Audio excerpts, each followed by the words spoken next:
Good morning, all. This is Dirk here with Hypno by Dirk. Just wanted to share some empowering information with you today.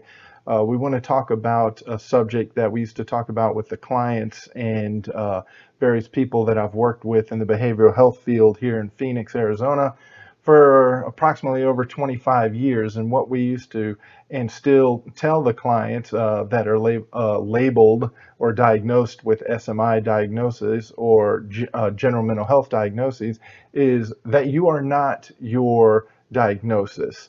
So the diagnoses came about through terminology that psychiatrists and psychologists and mental health professionals throughout the ages were using, and then they came up with what was called the Diagnostic and Statistical Manual of Mental Disorders. And it was created actually in 1952 by the American Psychiatric Association so that mental health professionals in the United States would have a common language to use when diagnosing individuals with mental disorders.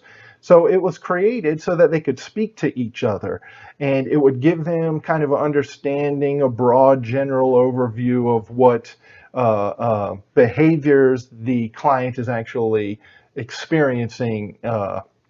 Okay, so what are we getting at here? That this DSM is now up to the DSM-5, which was just recently published in May 18th of 2013. And so they're constantly updating these documents, constantly reassessing their approaches. And I used to talk to the doctors and mental health professionals all the time when we start talking about clients and clients' behaviors. And I would remind them that the entire field of psychology and the entire field of mental health and behavioral health, except for the chemistry and biological aspects of it, is all theory. It's all based on theories. It's based on these doctors coming out with new ideas and new studies.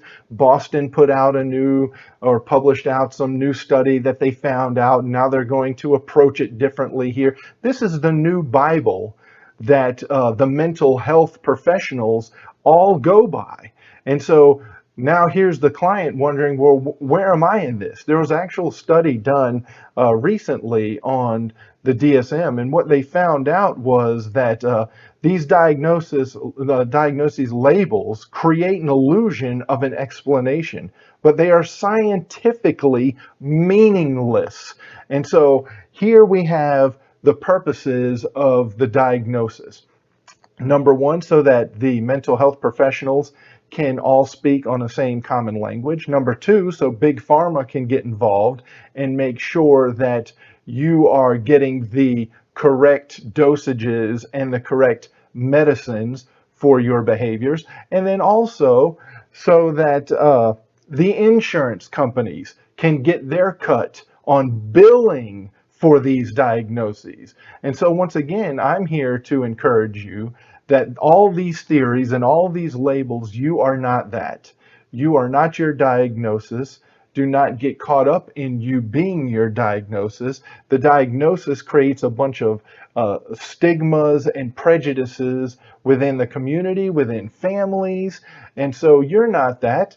This is a whole language and a whole Bible, so to speak, that the mental health professionals all go by. But you don't have to buy into that system. Now, I'm not telling you not to take your medications, and I'm not telling you not to deal and communicate with your mental health professional. You should definitely do that because that is a proven method to work with in a therapeutic approach. But just make sure you have a doctor that actually listens to you, a nurse practitioner that actually takes in your account of your behaviors. Because as we all know, these behaviors change dramatically from year to year, even from month to month. And so some people have a diagnosis that's lasts them their entire lifetime.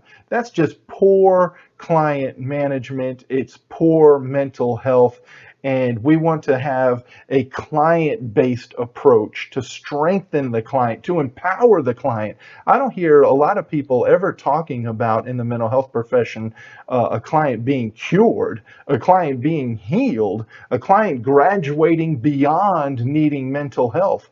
That's very rare in this system. Why? Because they want to keep you on the medication. They want to keep you in the system so that they can keep getting money off of you, whether through the insurance company or out of your own pocket. And so find yourself a therapeutic approach, whether it's holistic, whether it's with the current modalities that are out there, but something that's going to empower you and liberate you and strengthen you. So I'm here once again to let you know that you are not your diagnosis. And if you have a good doctor or a good nurse practitioner, and good case managers and a good clinical team, they recognize that you're not your diagnosis and you are a person, uh, possibly, and I'm here to inform you, more powerful than you can possibly imagine. So go ahead and embrace your own recovery, and just remember, you're not your diagnosis. As always, love, light, and life. Have a great day.